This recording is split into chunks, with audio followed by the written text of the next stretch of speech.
सारे वाक़या का सबब बनी वो मरियम जो साबका अहलिया है आफ्ताब इकबाल की, उन पे ऊपर लगाया गया इल्ज़ाम है कि ये मामला बुनियादी तौर पे ना ज़ेवरात का था, ना 9 कनाल के प्लाट का था, ना ही ये जो है नरगिस के जो जायदाद है उसको हथियाने का था। नरगिस के मुंह पर जख्म और ज़बान ज़ख्मी, हाथ ज़ख्मी, ऐसा क्या गुस्सा था जो माजिद बशीर ने निकाला? नरगिस ने अपने करीबी जो जानने वालों को यही बताया कि इससे पहले भी 2 दफ़ा तशद्दुद हो चुका है, बल्कि इससे ज़्यादा मरतबा वो कह चुकी हैं। मामला बढ़ेगा या फिर सुलह की तरफ जाएगा?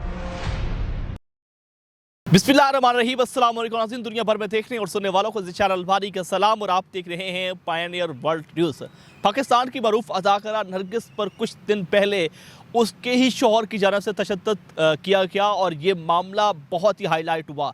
अब ये मामला जो है कहाँ तक पहुँचा है, क्या अब ये मामला सुलह की तरफ जाएगा या फिर ये मामला बढ़ेगा? हमारे साथ मौजूद है सीनियर साफ़ी इजाज़ अहमद भट्ट साहब, इनसे बात करते हैं। अस्सलाम वालेकुम। वालेकुम सलाम। इजाज़ अहमद साहब, मुझे बताइएगा कि नरगिस का मामला इतना हाईलाइट हुआ कि बात जो है वो पाकिस्तान से बाहर तक पहुंची, मामला कहाँ जा रहा है? हाँ जी, देखें ये जो मामला है ना, इसमें इसकी जो कहा जा रहा है कि सोशल मीडिया पे बहुत ज़्यादा इसको हाईलाइट किया गया है। वो क्यों किया गया है? देखें, सबसे पहले जब ये वाक़या हुआ तो किसी को पता नहीं था। नरगिस ने खुद इस हवाले से जो है मीडिया को बताया, उसके बाद उन्होंने अपने ही शोहर के ख़िलाफ़ FIR दर्ज करवाई।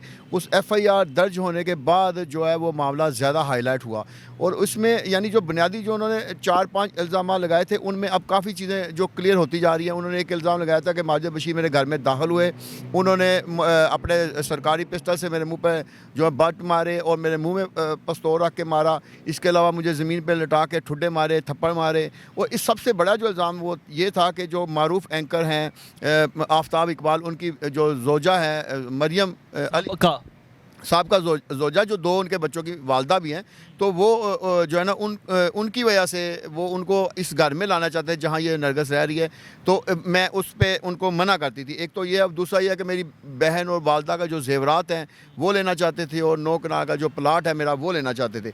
अब ये सारे इल्ज़ाम जो लगाए उन्होंने, उनमें से अब जो आहिस्ता आहिस्ता जो बात क्लियर हो रही है तो उससे ये पता चलता है कि ये मामला बुनियादी तौर पर ना ज़ेवरात का था, ना 9 कनाल के प्लाट का था, ना ही ये जो है नरगिस के जो जायदाद है उसको हथियाने का था। क्योंकि जो नरगिस के पास जो असासाजात हैं वो उसके अलावा माजिद बशीर के पास भी अपने असासाजात ऐसे मौजूद हैं कि जिसकी वजह से उनको ये ज़रूरत नहीं थी कि वो इस तरह का वाक़या सिर्फ असासाजात को लेने के लिए करते। बुनियादी वजह जो है जो इस सारे वाक़या का सबब बनी वो मरियम जो साबका अहलिया है आफ्ताब इकबाल की, उन पे ऊपर लगाया गया इल्ज़ाम है। इल्ज़ाम ये है कि जी वो कहती हैं जो है नरगिस कहती हैं कि ये मेरे मियाँ जो है ना इनके साथ शादी करना चाहते थे या इनको यहाँ मेरे घर में लाना चाहते थे, जो वो मैं बर्दाश्त नहीं कर सकी। जो इनकी तू तकार हुई और उस पर ही ये बात जो है मारपीट पे बढ़ी, जिसका ये तशद्दुद। अब दूसरी तरफ चले जाएँ तो माजिद बशीर ने अपना इस हवाले से जो है वो ज़मानत 18 नवंबर तक करा रखी है। वो इस दौरान उन्होंने अपने जो पुलिस अफसरान दोस्त हैं, जो दूसरे दोस्त हैं, उनसे बातचीत की और पुलिस को एक हवाले से बयान भी दिया है कि वो अपनी अहलिया जो है नरगिस, उसके साथ अपना ये ताल्लुकात और अपनी शादी के जो हैं वो रखना चाहते हैं और वो इसको ख़त्म नहीं करना चाहते। और इस वजह से उन्होंने कहा कि वो इस वाक़े के बाद भी नरगिस के साथ अपनी ज़िंदगी गुजारना चाहते हैं। तो ये मामला इस तरह वाइंड अप भी की तरफ भी जा रहा है क्योंकि माजिद बशीर ने अभी तक नरगिस के ख़िलाफ़ कोई बयान नहीं दिया। इजाज़ साहब, मुझे बताएं कि नरगिस के मुंह पर ज़ख्म और ज़बान ज़ख्मी, हाथ ज़ख्मी, ऐसा क्या गुस्सा था जो माजिद बशीर ने निकाला? देखें, गुस्सा तो जो उस वक़्त था वो उसका सारी जो फुटेज है वो, क्योंकि नरगिस के घर में कैमरे भी लगे हुए हैं, CC कैमरे, उनमें फुटेज आई होगी। क्योंकि जो हम बात वही करेंगे जितनी हमें मालूम है। मालूम यह है कि जो FIR में उन्होंने लिखवाया है वो सारे जो इल्ज़ाम वो मैंने आपको बता दिए हैं। उनमें से जो चीज़ें जो हैं CC कैमरों की वजह से रिकॉर्ड पे आ जाएंगी वो चीज़ें साबित हो रही। लेकिन इस हवाले से मैं आपको बताता चलूँ कि माजिद बशीर ने अपने बयान में ये भी तस्लीम किया है कि उन्होंने अपनी जो है अहलिया नरगिस उस पर तशद्दुद इस हवाले से किया था कि थप्पड़ उनको उन्होंने मारे गुस्से में और उसके अलावा उन्हें धक्का दिया, जो उनका दरवाज़ा जो है दरवाजे के साथ उनका सर टकराया। लेकिन ये जो सारा उनका जो चेहरे पे वो सुर्खी माइल हुआ है, जो आंखें सूजी हुई हैं, उससे लगता है कि इससे ज़्यादा तशद्दुद किया गया है, क्योंकि जो तशद्दुद नज़र आता है ना हमने वो देखना है। और ये सारा सीसी कैमरे से पुलिस वो उसकी फुटेज भी निकलवा रही है, बल्कि निकाल ली है उससे। तो कह रहे हैं 25 कैमरे लगे हुए हैं घर पे। हाँ जी, वो कैमरे सारी उनकी फुटेज मिल गई है। वो चीज़ें ये चीज़ें उस वक्त होंगी जब नरगस अपने इस मौक़िफ़ पर स्टैंड बाई रखेंगी और उसके बाद वो कहेंगी कि मैं माजिद बशीर को सज़ा दिलाना चाहती हूँ। फिर ये फुटेज जो है वो बाहर आएगी और ये फुटेज जो है इसको सबूत के तौर पर पेश किया। लेकिन अगर मैं आपको यहाँ ये बताता चलूँ कि अगर मियाँ बीवी में पैचअप हो गया, क्योंकि 18 नवंबर तक माजिद बशीर की अबूरी ज़मानत मौजूद है, वो सुलह करना चाहते हैं, सुलह के लिए उन्होंने राब्ते भी किए हैं, वो नरगस को हर तरह का वो अपना वो देना भी चाहते हैं हलफ कि मैं इसके बाद आपके साथ इस तरह का रवैया नहीं रखूँगा। और नरगस ने अपने करीबी जो जानने वालों को यही बताया कि इससे पहले भी 2 दफ़ा तशद्दुद हो चुका है, बल्कि इससे ज़्यादा मरतबा वो कह चुकी हैं। लेकिन कहने का मतलब यह है कि क्योंकि FIR अब दर्ज हुई है, उसके सबूत अब सामने आए हैं, नरगस के मुंह पे जो तशद्दुद के निशानात हैं वो पहली दफ़ा आए हैं, तो हम इस वाक़या को इस तरीके से देखते हैं। लेकिन मैं इसकी थोड़ी सी बैकग्राउंड आपको बता दूँ। नरगस जो है ना, ये बुनियादी तौर पर शोबिज़ में जब आई तो उन्होंने शुरू से ये यानी जान लिया कि शोबिज़ में जो यंग लड़कियां आती हैं, अगर वो थोड़ा सा अपने आप को मजबूत ना बनाएं तो फिल्म इंडस्ट्री वाले इनको खा जाते हैं।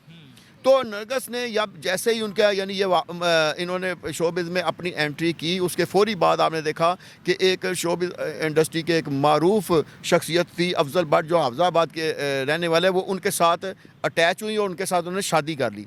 तो शादी करना एक अच्छा अमल है शोबिज़ के लिए कि ख़वातीन को अपना यानी कोई ऐसा कोई गलत करैक्टर बनाने की बजाय अगर शादी कर लें तो वो उसके बाद उनका बड़ा अच्छा तरीके से वो काम चल रहा था। लेकिन उसके बाद उनकी अफजल भट्ट से भी एक इसी तरह एक खातून की वजह से मिसअंडरस्टैंडिंग हुई, जो एंड पे उनकी शादी का खात्मा बनी। कहा जा रहा है कि एक बेटा इनका आउट ऑफ कंट्री भी रहता है और इनके पास जो है बाहर के मुल्क की नेशनैलिटी भी है। मामला जो है वहाँ पर भी इसको उठाया गया। नहीं, देखिए कहा नहीं जा रहा, ये तो सबको पता है कि वो कनाडा की शहरियत रखती हैं और उनके 2 बच्चे हैं। जो बेटा है उनका मुर्तज़ा, जो वो कैनेडियन शहरी है, उसने कैनेडियन एम्बेसी से रुजू किया, जिसकी वजह से फिर IG पंजाब और दूसरे जो अफसरान हैं वो हरकत में आए और फिर SP कैंट और जो SHO है डिफेंस सी के वो भी हरकत में आए और पर्चा दर्ज हुआ। इसमें कहा नहीं जा रहा, ये तो सारा कुछ वाज़ेह है कि उनकी कैनेडियन जो है शहरियत मौजूद है।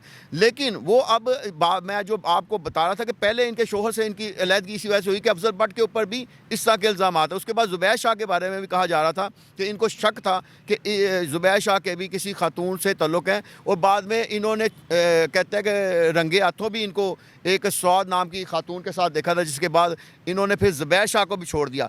अब भी ये जब मरियम अली हुसैन का वाक़या बीच में आया तो ये इन्होंने माजिद बशीर को पहले भी 1-2 दफ़ा किया कि मना किया कि आप ये वाला मामला रफ़ा दफ़ा करें, इसको ख़त्म करें। तो माजिद बशीर ने ये नहीं की कि मामूली लेवल, उन्होंने कुरान पाक पे हलफ भी दिया, वो इनको उम्रे पे लेके गए, अल्लाह के घर पे भी जाके हमारे ज़रा इसको वाज़े करते हैं कि उन्होंने उम्रे पे जाके वहाँ जाके भी हलफ दिया कि मेरा इससे कोई तल्लुक़ नहीं, वो मेरी बहनों की तरह है।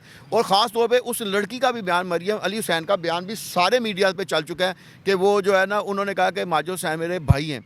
तो कहने का मतलब, लेकिन जो नरगस हैं उनको अभी तक ये डाउट मौजूद है कि ये सारा वाक़या जो है वो मरियम की वजह से हुआ।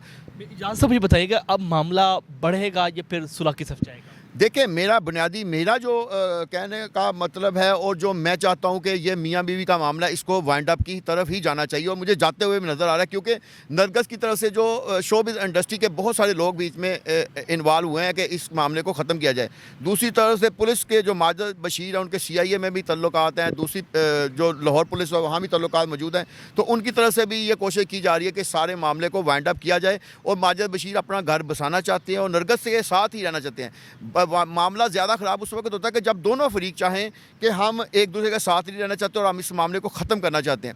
लेकिन इस वाक़े में हमने देखा है कि वो जो माजिद बशीर है उन्होंने थ्रू आउट अभी तक जब से ये FIR दर्ज हुई है उन्होंने एक दफ़ा भी नरगस के हवाले से कोई गलत कमेंट्स नहीं दिए, उन्होंने नरगस के ख़िलाफ़ कोई कमेंट्स नहीं दिए। इसलिए हमें लग रहा है कि ये मामला, क्योंकि 18 नवंबर तक वैसे उनकी अबूरी ज़मानत है, अबूरी ज़मानत के दौरान वो उनको पूरा ये हक़ है कि मियाँ बीवी आपस में सुलह कर ले। अगर दोनों ने सुलह नामा कर लिया और उन्होंने हलफ दे दिया और पुलिस के पास वो हलफ जाने के बाद ये मामला ख़त्म कर दिया गया और मुकदमे को ख़त्म कर दिया गया, तो सोशल मीडिया पे भी ये मामला ख़त्म हो जाएगा और तमाम मीडिया से भी मामला ख़त्म है। लिहाजा मैं आपके चैनल के तवज्जुह से नरगिस और माजिद बशीर को भी ये पैगाम देना चाहता हूँ कि अगर वो दोनों खुद ख़त्म कर लें तो सोशल मीडिया पे खुद ब खुद ये सारा मामला जो है वाइंड अप हो जाएगा और वो दोनों मियाँ बीवी दोबारा से खुश व खुर्रम ज़िंदगी गुजारेंगे। बहुत शुक्रिया नाज़रीन, आपने गुफ्तगू सुनी। इजाज़ अहमद भट्ट हमारे साथ मौजूद थे, पाकिस्तान के मारूफ सहाफ़ी हैं और इन्होंने बड़ी अहम बात की है कि इस वक्त जो मामला है वो सुलह की तरफ जाता हुआ नज़र आ रहा है और ये भी चाहते हैं कि सुलह हो ताकि दोनों मियाँ बीवी जो है वो खुश इखलाक़ी के साथ अपना सफ़र जारी रखें।